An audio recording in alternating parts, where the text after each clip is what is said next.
श्री सीताराम। नवधा भक्ति के आचार्य भाग 8 श्री अर्जुन जी। भक्तों, ब्रह्मा जी बृहस्पति जी से कहते हैं कि ये श्री कृष्ण नारायण हैं और अर्जुन नर माने गए हैं। एष नारायणः कृष्णः फाल्गुनश्च नरः स्मृतः। नारायण और नर दोनों एक ही सत्ता है, किंतु लोकहित के लिए दो शरीर धारण करके प्रकट हुए हैं। नारायणो नरश्चैव सत्वमेकम द्विधा कृतम। ये श्लोक महाभारत के उद्योग पर्व में आता है। साक्षात श्री हरि ही भक्तों पर कृपा करने के लिए, जगत के कल्याण के लिए और संसार में धर्म की स्थापना के लिए नाना प्रकार के अवतार धारण करते हैं। जैसे कि धर्म की स्थापना का आप एक अर्थ ये समझ लीजिए कि सख्य धर्म की कैसी उपमा दी जाए, तो सख्य धर्म के ही आचार्य हैं अर्जुन जी। लोक मंगल के लिए नर नारायण इन दो रूपों में बद्रिका आश्रम में तप करते हैं। श्री कृष्णचंद्र और अर्जुन के रूप में ये ही द्वापर के अंत में पृथ्वी पर अवतीर्ण हुए। अर्जुन पांडवों में मझले भाई थे, यानी कि ये युधिष्ठिर और भीमसेन से छोटे थे, लेकिन नकुल और सहदेव से बड़े थे। श्री कृष्ण के समान ही उनका वर्ण नवजलधर श्याम था, कमल नेत्र और ये अजान बाहु थे। भगवान व्यास ने तथा भीष्म पितामह ने अनेक बार महाभारत में कहा है कि वीरता, स्फूर्ति, ओज, तेज, शस्त्र संचालन की कुशलता और अस्त्र ज्ञान में अर्जुन के समान दूसरा कोई नहीं है। सभी पांडव धर्मात्मा, उदार, विनयी, ब्राह्मणों के भक्त तथा भगवान को परम प्रिय थे, लेकिन अर्जुन श्री कृष्ण भगवान से अभिन्न, उन श्याम सुंदर के समवयस्क सखा और उनके प्राण ही थे। ये दृढ़ प्रतिज्ञा के लिए इनकी बहुत ख्याति थी कि जो भी ये प्रतिज्ञा करते थे उनकी प्रतिज्ञा बड़ी दृढ़ होती थी और उसकी बड़ी इनका यश था, और इनकी प्रतिज्ञा की रक्षा स्वयं भगवान किया करते थे। पूर्व जन्म के कई श्राप या वरदानों के कारण पांचाल राजकुमारी द्रौपदी का विवाह 5 पांडवों से हुआ। संसार में कलह की मूलतः 3 ही वस्तुएं होती हैं। एक होती है स्त्री, दूसरा धन और तीसरा है पृथ्वी। इन तीनों में भी स्त्री के लिए जितना रक्तपात हुआ है उतना और किसी के लिए, यानी धन और पृथ्वी के लिए नहीं हुआ है। एक स्त्री के कारण भाइयों में परस्पर वैमनस्य ना हो, इसके लिए देवर्षि नारद जी की आज्ञा से पांडवों ने नियम बनाया कि प्रत्येक भाई 2 महीने और 12 दिन के क्रम से द्रौपदी के पास रह सकता है, और एक भाई यदि एकांत में द्रौपदी के पास हो तो दूसरा भाई उसे वहाँ देख ले तो वो 12 वर्ष का निर्वासन स्वीकार करे। तो एक समय की बात ये हुई। भक्तों, अर्जुन जी के इस चरित्र में कई ऐसी घटनाएं हैं जो कि बड़े अच्छे विस्तार ढंग से इस भक्तमाल में समझाई गई हैं।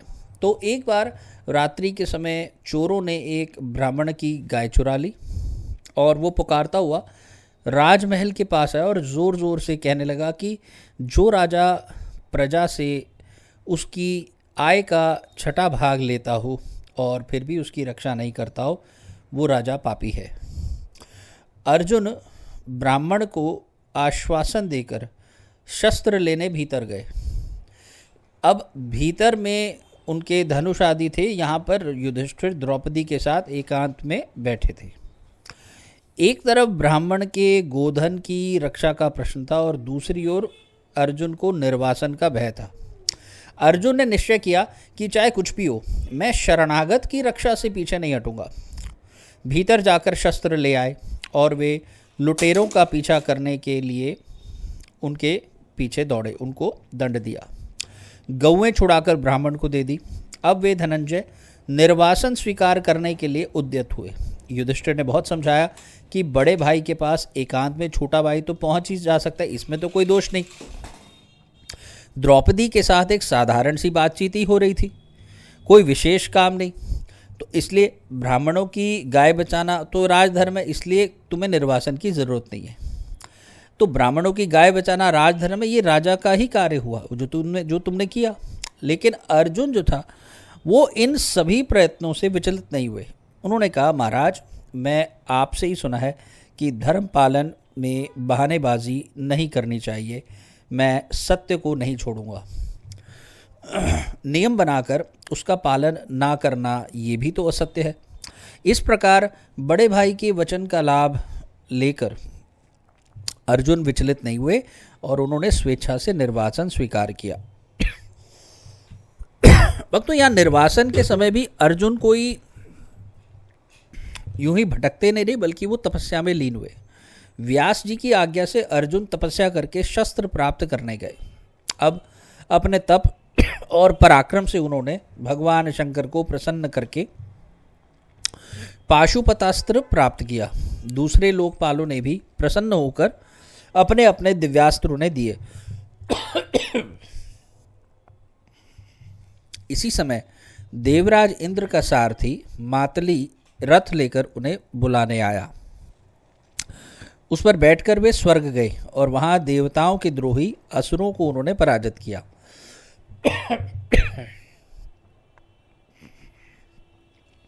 वहीं चित्रसेन गंधर्व से उन्होंने नृत्य गान वाद्य की कला सीखी। एक दिन अर्जुन इंद्र के साथ उनके सिंहासन पर बैठे थे।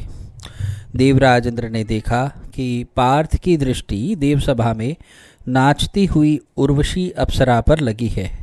इंद्र ने ऐसा समझा कि अर्जुन उस अप्सरा पर आसक्त है, तो पराक्रमी धनंजय को प्रसन्न करने के लिए उन्होंने एकांत में चित्रसेन गंधर्व के द्वारा उर्वशी को रात्रि में अर्जुन के पास जाने का संदेश दिया। उर्वशी अर्जुन के भव्य रूप और महान पराक्रम से पहले ही परिचित थी और उन पर आसक्त थी। इंद्र का संदेश पाकर वह बहुत प्रसन्न हुई। उसी दिन चांदनी रात में वस्त्र आभरण से अपने को भली भांति सजाकर वह अर्जुन के पास पहुंची और अर्जुन ने उसका आदर से स्वीकार किया। जो उर्वशी बड़े बड़े ऋषियों तपस्वियों को खूब सरलता से विचलित करने में समर्थ हुई थी, भगवान नारायण की दी हुई जो सर्वश्रेष्ठ सुंदरी थी, एकांत में वह रात्रि के समय अर्जुन के पास गई। उसने इंद्र का संदेश कहकर अपनी वासना प्रकट की। अर्जुन के मन में इससे तनिक भी विकार नहीं आया। उन्होंने कहा, माता, आप हमारे पुरुवंश के पूर्वज महाराज पुरुरवा की पत्नी रही हैं। आपसे ही हमारा वंश चला है। भरत कुल की जननी समझकर ही देव सभा में मैं आपको देख रहा हूँ और मैंने मनी मन आपको प्रणाम किया है। देवराज को समझने में भूल हुई। मैं तो आपके पुत्र के समान हूँ, मुझे आप क्षमा करें। उर्वशी काम मोहिता थी और उसने बहुत समझाया कि स्वर्ग की अप्सराएं किसी की पत्नी नहीं होती। उनका उपभोग करने का सभी स्वर्ग में आए लोगों को अधिकार होता है। परंतु अर्जुन का मन अविचल था। उन्होंने कहा कि देवी, मैं जो कहता हूँ उसे सब दिशाएं और सब देवता सुन लें। जैसे मेरे लिए माता कुंती हैं, माता माद्री है, ये दोनों ही पूजनीय है। जैसे शची मेरी माता है, वैसे ही मेरे वंश की जननी आप भी मेरी माता हैं। मैं आपके चरणों में प्रणाम करता हूँ। और रुष्ट होकर उर्वशी ने अर्जुन को 1 वर्ष तक नपुंसक रहने का शाप दे दिया। अर्जुन के इस त्याग का कुछ ठिकाना है। सभाओं में दूसरों के सामने बड़ी बड़ी ऊंची ऊंची बातें करना ये सब जानते, लेकिन एकांत में युवती स्त्री प्रार्थना करे और उसे माता कहकर वहाँ से अछूता निकल जाए, ऐसे तो विरले ही होते हैं। अर्जुन का ये इंद्रिय संयम तो इससे भी महान है। उन्होंने उस उर्वशी को एकांत में रोती गिड़गिड़ाती लौटा दिया, जिसके कटाक्ष मात्र से बड़े बड़े तपस्वी क्षण भर में विचलित हो जाते थे।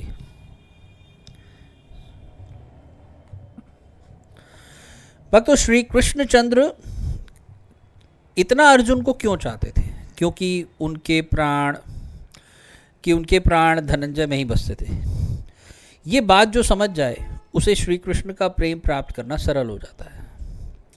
प्रेम स्वरूप भक्त वत्सल श्याम सुंदर को जो जैसा जितना चाहता है, वे भी उसे उसी प्रकार चाहते हैं। उन पूर्ण काम को बल, ऐश्वर्य, धन या बुद्धि चातुर्य से कोई नहीं रिझा सकता है। अर्जुन में लोकोत्तर शूरता थी। वे आडंबर विहीन, इंद्रिय विजयी और सबसे अधिक यह कि सब होते हुए भी अत्यंत विनयी थे। उनके प्राण श्री कृष्ण में ही बसे थे। युधिष्ठिर के राजसूय यज्ञ का पूरा भार भगवान श्री कृष्ण पर ही था। श्याम सुंदर ने ही अपने परम भक्त धर्मराज के लिए समस्त राजाओं को जीतने के लिए पांडवों को भेजा। उन मधुसूदन की कृपा से ही भीमसेन ने जरासंध को मारा। इतने पर भी अपने मित्र अर्जुन को प्रसन्न करने के लिए युधिष्ठिर को 14 सहस्र हाथी भगवान ने भेंट स्वरूप दिए। जिस समय महाभारत के युद्ध में अपनी ओर सम्मिलित होने का निमंत्रण देने दुर्योधन श्री द्वारकेश जी के भवन में गए, उसी समय श्री कृष्णचंद्र जी सो रहे थे। दुर्योधन उनके सरहने पर एक आसन में पर बैठ गए, सरहने के पास, और अर्जुन भी कुछ पीछे बाद में पहुंचे और हाथ जोड़कर श्याम सुंदर के श्री चरणों के पास नम्रतापूर्वक बैठ गए। भगवान ने उठकर दोनों का स्वागत सत्कार किया। दुर्योधन ने कहा, मैं पहले आया हूँ, अतः आपको मेरी ओर आना चाहिए। भगवान श्री कृष्णचंद्र ने कहा कि मैंने पहले अर्जुन को देखा है। लीला मैंने तनिक हंसकर कहा कि एक और तो मेरी नारायणी सेना होगी, उसके वीर सशस्त्र सहायता करेंगे, और दूसरी ओर मैं अकेला रहूँगा, परंतु मैं शस्त्र नहीं उठाऊंगा। अब जिसको जिसमें रुचि हो वो वह चीज़ ले ले, लेकिन मैंने अर्जुन को पहले देखा, अतः मैं पहले मांग लेने के लिए अर्जुन को कहूँगा, उसका अधिकार पहले। अब एक ओर तो भगवान का बल, उनकी सेना, और दूसरी ओर शस्त्रहीन भगवान, एक ओर भोग विलास और दूसरी ओर श्याम सुंदर। परंतु अर्जुन जैसे भक्त को कुछ सोचना नहीं पड़ा। उन्होंने कहा कि मुझे तो आपकी आवश्यकता है, मैं आपको ही चाहता हूँ। दुर्योधन ये बात सुनकर बड़े प्रसन्न हुए। उसने अकेले ही शस्त्रहीन श्री कृष्ण ये बात सुनकर बड़े प्रसन्न हुए और उन्होंने नारायणी सेना को ले लिया। उसको नहीं लगा कि मुझे शस्त्रहीन श्री कृष्ण की कोई आवश्यकता है। भोग की इच्छा करने वाले विषयी लोग इसी प्रकार विषय को ही चाहते और भगवान को नहीं चाहते। विषय भोग का त्याग करके श्री कृष्ण को पाने की इच्छा उनके मन में जागती ही नहीं। श्री कृष्णचंद्र ने दुर्योधन के जाने पर अर्जुन से कहा, भले ही तुमने शस्त्रहीन अकेले मुझे क्यों ले लिया, तुम चाहते तो तुम्हें दुर्योधन से बड़ी सेना दे देता हूँ। अर्जुन ने कहा, प्रभु आप मुझे मोह में क्यों डालते हैं? आपको छोड़कर मुझे तीनों लोकों का राज्य भी नहीं चाहिए। आप शस्त्र लें या आप शस्त्र ना लें, पांडवों के तो एकमात्र आश्रय आप ही हैं। अर्जुन की यही भक्ति, ये निर्भर था, ये जो निर्भरता है जिसके कारण भगवान श्री कृष्ण उनके सारथी बने। अनेक तत्ववेता ऋषि मुनियों को छोड़कर जनार्दन ने युद्ध के आरंभ में उन्हें ही अपने श्रीमुख से गीता के दुर्लभ और महान ज्ञान का उपदेश दिया। युद्ध में इस प्रकार उनकी रक्षा में वे दयामय लगे रहे, जैसे माता अबोध पुत्र को सारे संकटों से बचाने के लिए सदा सावधान रहती है।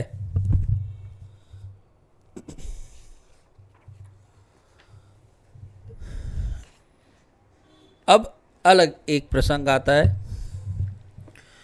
कि युद्ध में जब द्रोणाचार्य के चक्रव्यूह में फंसकर कुमार अभिमन्यु वीर गति को प्राप्त हो गए, तब अर्जुन ने अभिमन्यु की मृत्यु का मुख्य कारण जयद्रथ को माना और ये प्रतिज्ञा ले ली कि अगर जयद्रथ मेरी, धर्मराज युधिष्ठिर की या श्री कृष्णचंद्र की शरण ना आया तो कल सूर्यास्त से पूर्व ही मैं उसे मार डालूंगा, और यदि मैं ऐसा ना करूं तो मुझे वीर या पुण्य आत्माओं को प्राप्त होने वाले लोग ना मिलें।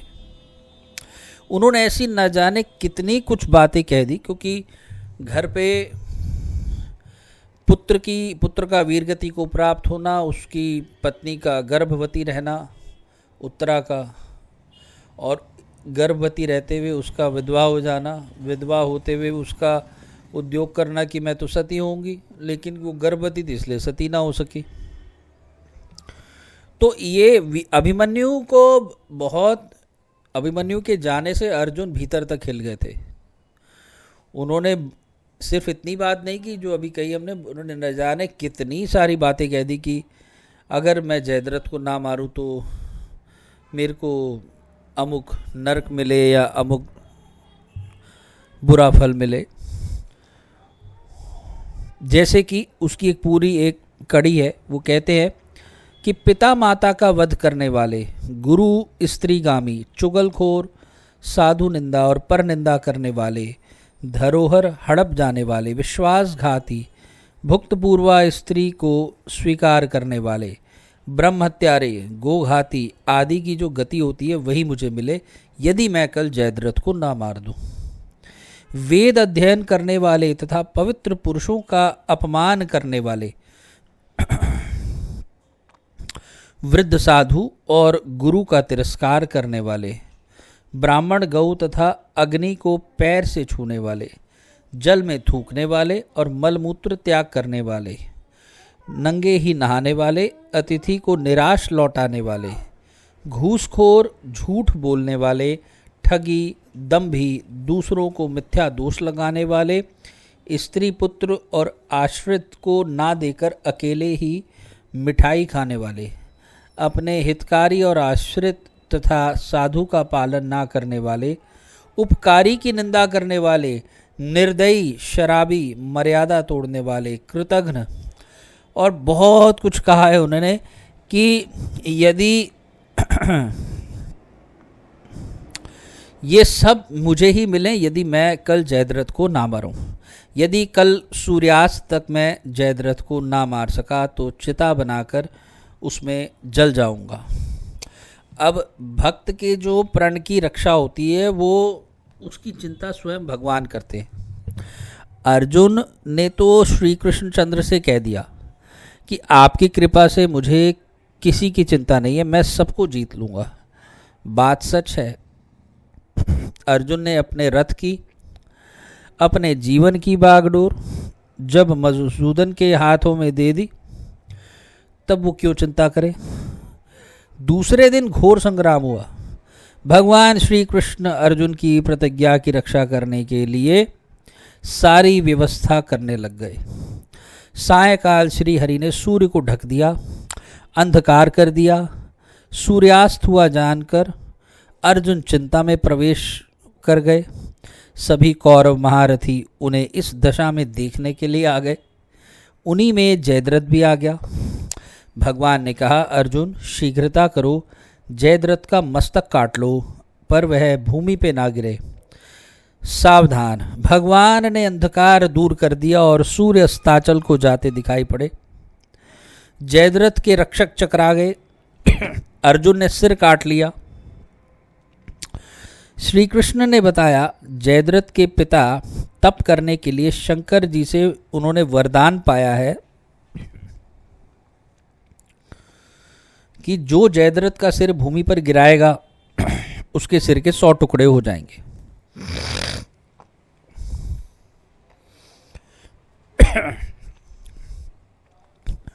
केशव के आदेश से अर्जुन ने जयद्रथ का सिर बाण से ऊपर ही ऊपर उड़ाकर जहां उसके पिता संध्या के समय सूर्योपस्थान कर रहे थे वहां पहुंचकर उनकी अंजलि में गिरा दिया। झिझक कर उठने से पिता के द्वारा ही सर भूमि पर गिरा और फलतः उनके सिर के 100 टुकड़े हो गए। एक अलग प्रसंग ऐसा भी आता है कि इंद्र ने कर्ण को एक अमोघ शक्ति दी थी। उस शक्ति का एक ही बार कर्ण प्रयोग कर सकते थे। नित्य रात्रि वे संकल्प करते कि मैं दूसरे दिन अर्जुन पर उसका प्रयोग करूंगा, लेकिन भगवान श्री कृष्ण उन्हें सम्मोहित कर देते। वे शक्ति का प्रयोग करना ही भूल जाते। भगवान ने भीम के पुत्र घटोत्कच को रात्रि युद्ध के लिए भेजा। उसने राक्षसी माया से कौरव सेना में त्राही त्राही मचा दी। दुर्योधन आदि ने कर्ण को विवश कर दिया कि ये राक्षस अब तो सबको मार देगा, ये जब दिखता ही नहीं है तो इसे युद्ध कैसे करें, चाहे जैसे भी हो इसे मारो। तो अंत में कर्ण ने वो शक्ति घटोत्कच पर ही छोड़ दी। वो राक्षस मर गया। घटोत्कच की मृत्यु से अब सभी पांडव दुखी हो रहे थे। तब भगवान श्री कृष्ण प्रसन्न थे और अर्जुन ने इसका कारण पूछा। भगवान ने बताया कि कर्ण ने तुम्हारे लिए ही ये शक्ति छोड़ी थी। शक्ति ना रहने से अब ये मृत सा ही है। घटोत्कच ब्राह्मणों का द्वेषी, यज्ञ द्रोही, पापी और धर्म का लोप करने वाला था। उसे तो मैं स्वयं ही मार डालता, किंतु तुम लोगों को बहुत बुरा लगता, इसलिए अब तक मैंने छोड़ दिया। कर्ण से युद्ध में अर्जुन ने अपने सखा से पूछा, यदि कर्ण मुझे मार डालते या मार डाले तो आप क्या करेंगे?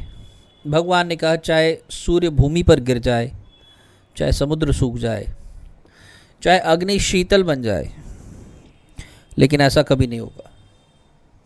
यदि किसी प्रकार कर्ण तुम्हें मार दे तो संसार में प्रलय हो जाएगी। मैं अपने हाथों से ही कर्ण और शल्य को मसल दूंगा। भगवान ने तो बहुत पहले ही घोषणा की थी कि जो पांडवों के मित्र हैं वो मेरे मित्र हैं और जो पांडवों के शत्रु हैं वो मेरे शत्रु हैं। उन भक्त वत्सल के लिए भक्त सदा से ही अपने हैं। जो भक्तों से द्रोह करते हैं, श्री कृष्ण सदा ही उनके विपक्षी हैं।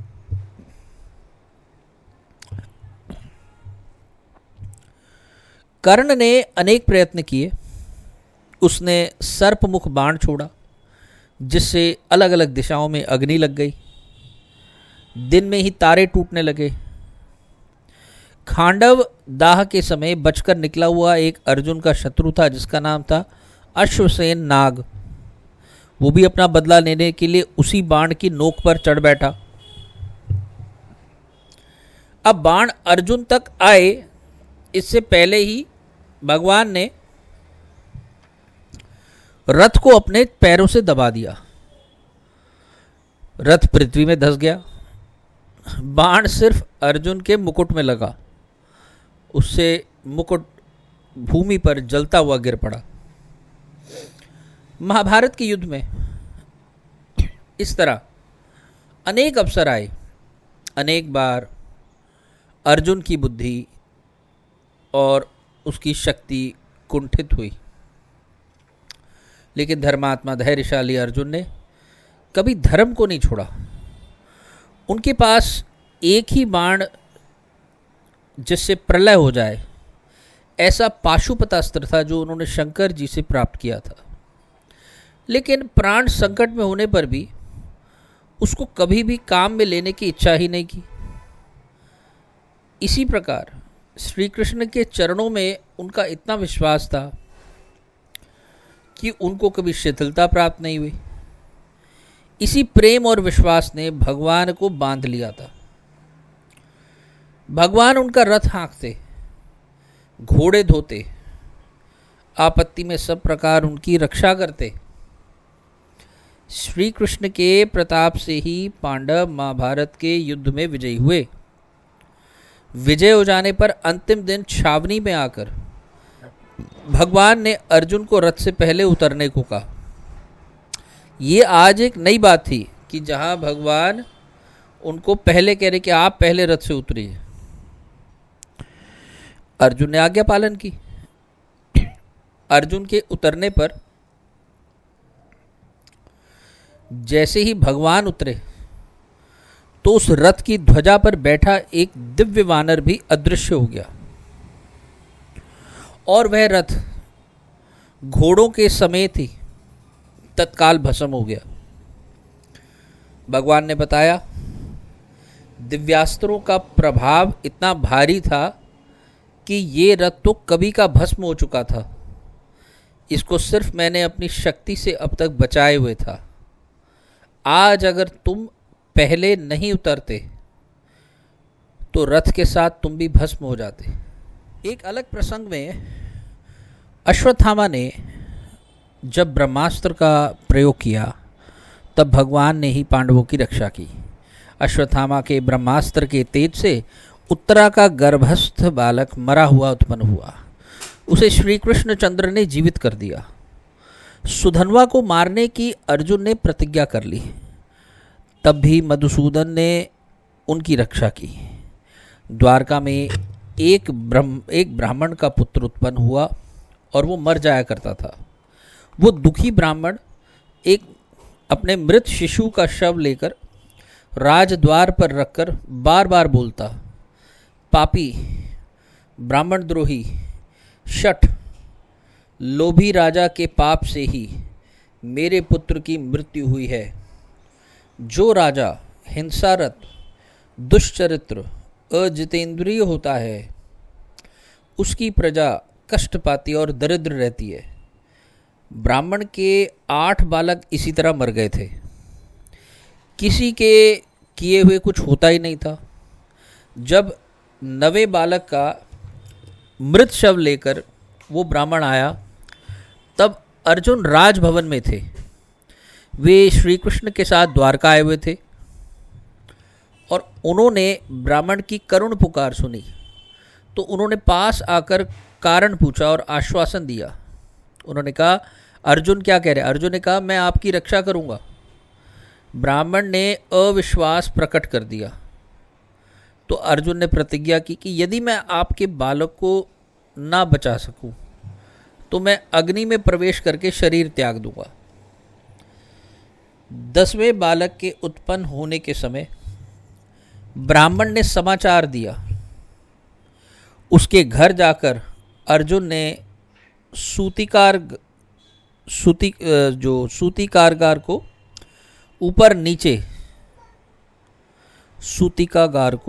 नीचे चारों ओर से बाणों से इस तरह ढक दिया कि उसमें एक चींटी भी प्रवेश नहीं कर सकती थी। पर इस बार बड़ी विचित्र बात हुई। बालक उत्पन्न हुआ, रोया और फिर शरीर समेत ही अदृश्य हो गया। ब्राह्मण अर्जुन को धिक्कारते हुए कहने लगा कि तुम भी मेरी रक्षा नहीं कर पाए।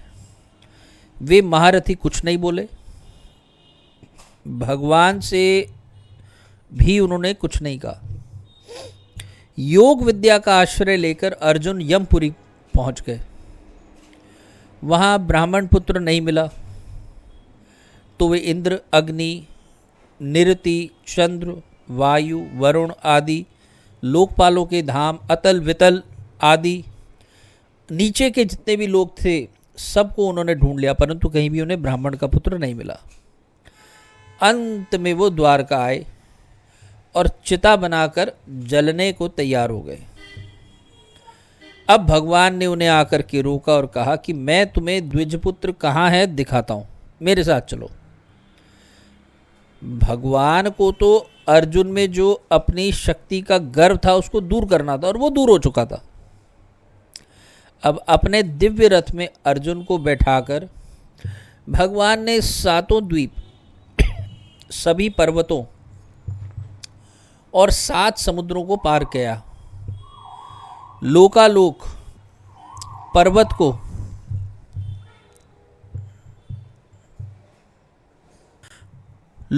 पर्वत को पार करके अंधकारमय प्रदेश में अपने चक्र के तेज से मार्ग बनाकर अनंत जल के समुद्र में वो पहुँचे। अर्जुन वहाँ की दिव्य ज्योति देखने में असमर्थ थे तो उन्होंने नेत्र बंद कर लिए। इस प्रकार भगवान श्री कृष्णचंद्र अर्जुन को लेकर भगवान शेषशायी के समीप पहुँचे।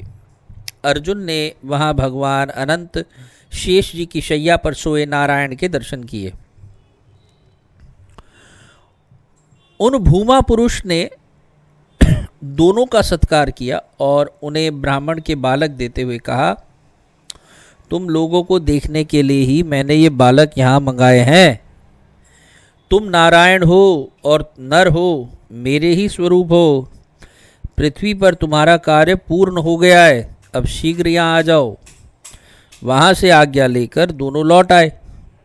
अर्जुन ने ब्राह्मण को बालक देकर अपनी प्रतिज्ञा पूर्ण की। भक्तों, महाभारत के जो मुख्य नायक हैं वो श्री कृष्ण और अर्जुन ही हैं।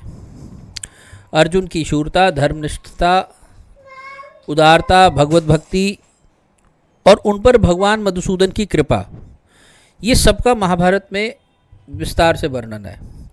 दूसरे पुराणों में भी अर्जुन का चरित्र है, उन ग्रंथों को भी अवश्य पढ़ना चाहिए। यहाँ तो थोड़े से चरित्र संकेत रूप में दिए गए हैं। अर्जुन भगवान के नित्य पार्षद हैं, नारायण के नित्य संगी नर हैं। धर्मराज युधिष्ठिर भी जब परम धाम गए तब वहाँ अर्जुन को उन्होंने भगवान के पार्षदों में देखा। दुर्योधन तक ने कहा था कि अर्जुन श्री कृष्ण की आत्मा है और श्री कृष्ण अर्जुन की आत्मा है। श्री कृष्ण के बिना अर्जुन जीवित नहीं रह सकते और अर्जुन के लिए श्री कृष्ण अपना दिव्य लोक भी त्याग सकते हैं।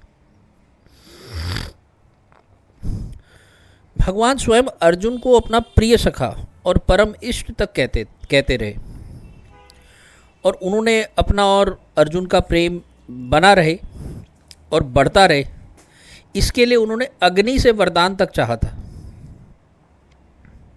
सभी पांडव धर्मात्मा, उदार, विनयी, ब्राह्मणों के भक्त और भगवान को परम प्रिय थे, किंतु अर्जुन उन्हें उन श्री कृष्ण चंद्र से अभिन्न, उन श्याम सुंदर के समव्यसक सखा और उनके प्राण ही थे। श्री कृष्ण चंद्र क्यों अर्जुन को इतना चाहते थे और क्यों उनके प्राण धनंजय में ही बसते थे, इसके प्रसंग में एक कथा है। तो एक बार कैलाश के शिखर में श्री गौरी शंकर भगवत भक्तों के विषय में कुछ वार्तालाप कर रहे थे, तो उसी प्रसंग में जगत जननी श्री पार्वती जी ने आशुतोष श्री भोले बाबा जी से निवेदन किया कि भगवान, जिन भक्तों की आप इतनी महिमा वर्णित करते हैं उनमें किसी के दर्शन कराने की कृपा कीजिए। आपके श्रीमुख से भक्तों की महिमा सुनकर मेरे चित्त में बड़ा आह्लाद हुआ है। भक्तों, आप सोचिए कि भगवान शंकर भी पार्वती को भक्तों के चरित्र ही सुना रहे हैं। प्राण प्रिया उमा के ये वचन सुनकर श्री भोलेनाथ उन्हें साथ लेकर इंद्रप्रस्थ को चले और वहाँ श्री कृष्ण सखा अर्जुन के महल में जाकर उन्होंने द्वारपाल से पूछा, कहो इस समय अर्जुन कहाँ हैं?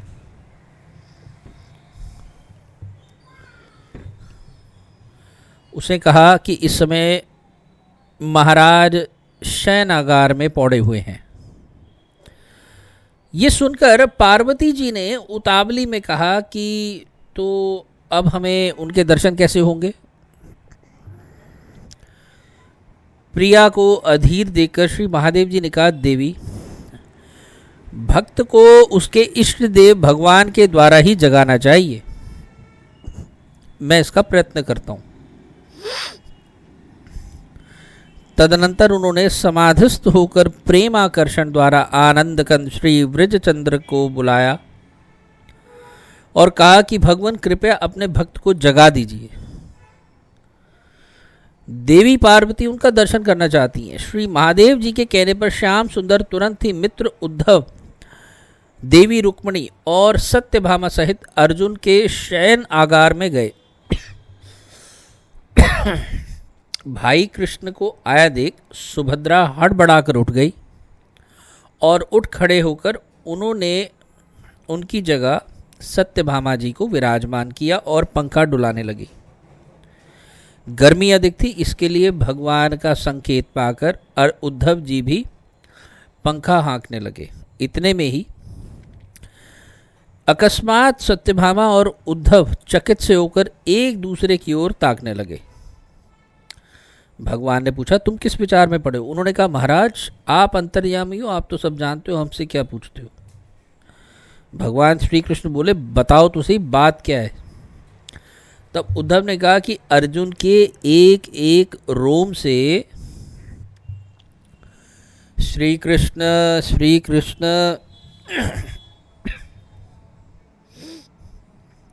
ऐसी आवाज आ रही है। रुक्मणी जी पैर दबा रही थी। वो बोली, महाराज पैरों से भी आवाज आ रही है।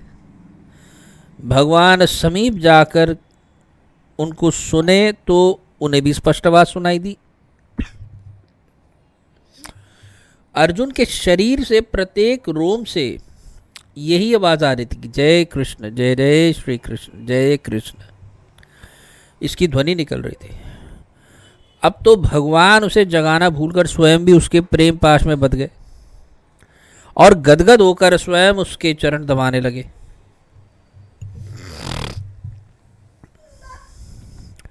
इधर महादेव और पार्वती को प्रतीक्षा करते हुए जब बहुत देर हो गई, तब उन्होंने ब्रह्मा जी को बुलाकर अर्जुन को जगाने के लिए भेजा। लेकिन अंतःपुर में